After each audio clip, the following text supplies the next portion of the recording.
We do a lot of functional movements here at Primedy Health Club. And one of those, while it doesn't seem functional on a day-to-day basis, is the rope climb. Being able to climb or propel yourself up is actually a pretty important skill because you never know, one day you might have to jump over a fence. If someone's dog gets loose and you have to climb up a tree, climbing can be useful. But what is almost arguably more useful than the skill itself is the health benefits that come along with it, because you need grip strength, upper body strength, and also leg strength as well. And so even if you can't climb the rope, that's fine, because there are plenty of places to start that are accessible by almost everybody, and then gradually begin to progress just like every other exercise. Most people just didn't grow up learning how to do it, so they hear rope climb, they think we're gonna make them go all the way to the top. That sounds dangerous as heck, and there's no way you're gonna catch me doing that. So we break it down for our clients step by step. And the first thing that we start with is the rope get up. It's very rudimentary. You basically never leave the earth, and it really does a fantastic job of training your grip strength and upper body strength, two very important things that you need to climb the rope.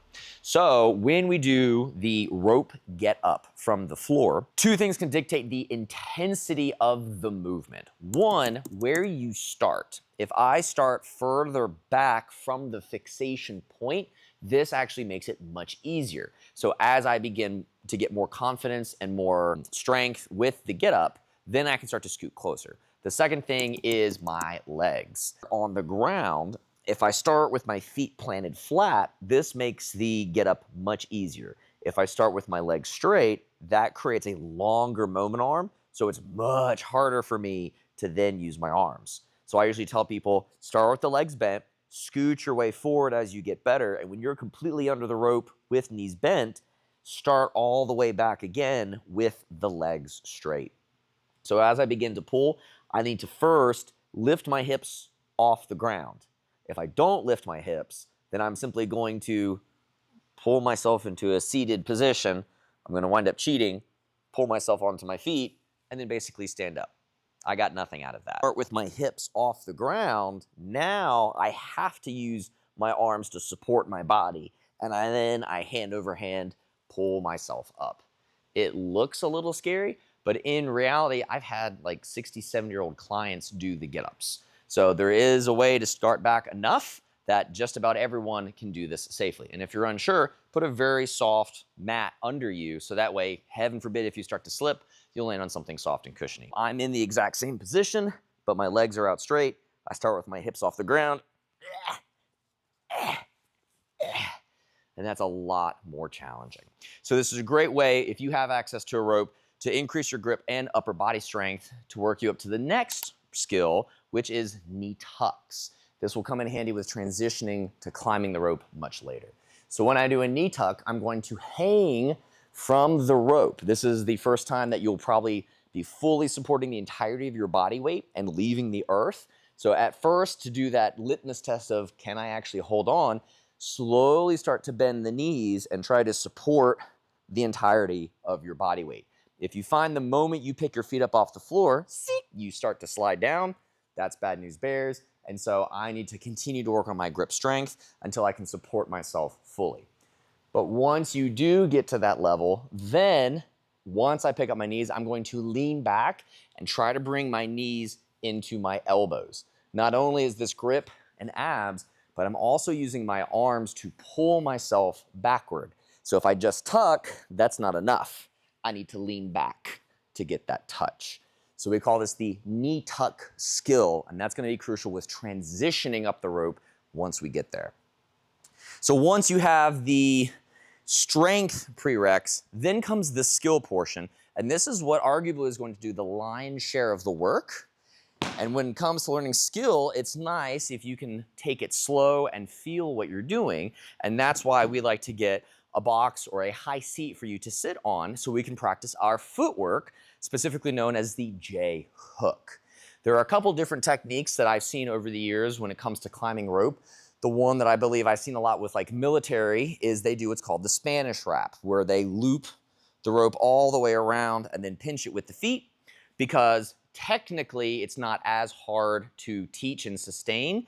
And if I'm going to hang for an extended period of time, then it gets me a lot of friction so that it's less likely to slip so I can hang on for longer. The problem is that if you're just kind of the average exerciser and you're wearing shorts, this is going to skin the crap out of your leg, and that's not going to feel fantastic. Second, heaven forbid you're doing this for time, it takes a lot of time to set the Spanish rep and then get out from it. So heaven forbid you slip and let go and you're still stuck in the rope, you're now stuck on the rope. That's not a good look.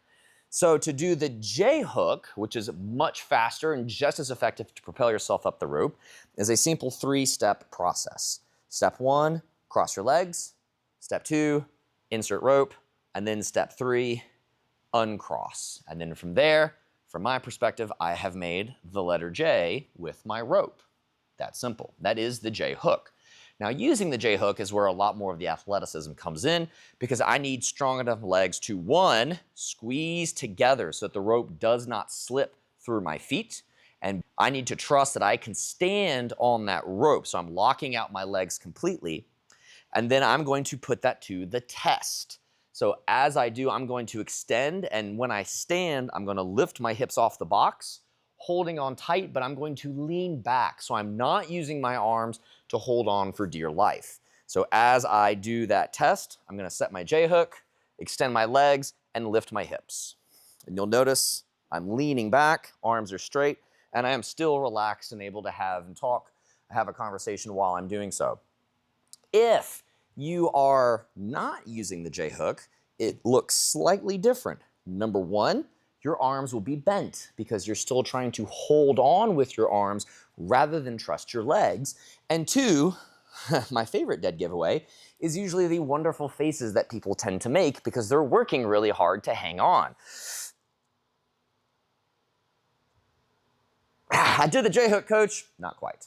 So when you can literally lean back and basically go for a lovely tire swing, whee, with my legs straight, arms straight, and I can come right back comfortably, now you're starting to show proficiency with the J hook.